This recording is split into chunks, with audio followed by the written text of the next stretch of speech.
Hi everyone, welcome back to my রিমাস short video. রিমাস short ভিডিওতে আপনাদের সবাইকে ওয়েলকাম জানাচ্ছি আমার এই গরুর মাংসের রেসিপি দেখার জন্য। তো প্রথমে আমি একটা দুকনি নিয়েছি। এই দুকনির মধ্যে আমি এখন পেঁয়াজগুলো থেতলিয়ে নিব। তো এই তো আমি পেঁয়াজগুলো থেতলিয়ে একটা বাটির মধ্যে নিয়ে নিলাম। তো আমি দিয়ে দিব এখন কয়েকটা রসুন আর আদা। তো এগুলো আমি এখন থেতলিয়ে নিব। তো এখন টমেটো, তারপর এইগুলা আমাদের এখানে বিরিয়ানি পাতা বলে। এগুলা দিলে রান্নার স্বাদ আরও দ্বিগুণ বেড়ে যায়, অনেক মজা হয়। তো বিরিয়ানির মতো একটা স্বাদ আসে রান্নার মধ্যে এই পাতাটা দিলে। তো আমার যা যা উপকরণ লাগবে সবগুলা কাটাকাটি শেষ। এখন ধুয়ে রাখা গরুর মাংস নিয়ে নিলাম। তো এখন আমি দিয়ে দিলাম থেতলিয়ে রাখা পেঁয়াজ 1 কাপের মতো।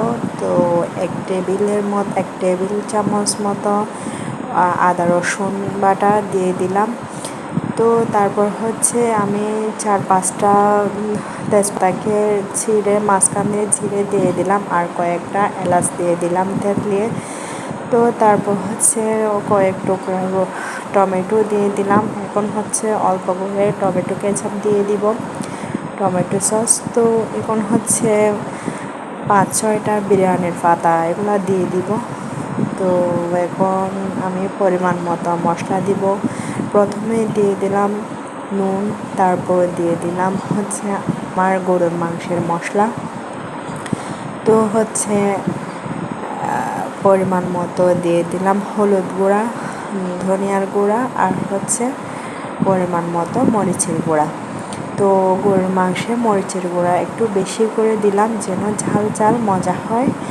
তো এখন আমি সরিষার তেল দিয়ে দিলাম, দিয়ে আমি সুন্দর করে মাংসগুলো মেখে নিলাম হাত দিয়ে। তারপর চুলার মধ্যে দিয়ে দিলাম একটা পাত্রের মধ্যে আমি 1 কাপের বেশি তেল দিয়েছি। তো সয়াবিন তেল। তো আমি তেল দুটোটাই ব্যবহার করতেছি এখানে। তো আমার এই গরুর মাংসের রেসিপিটা আপনারা ফুল ভিডিও দেখবেন, আর লাইক, কমেন্ট, সাবস্ক্রাইব করে রাখবেন।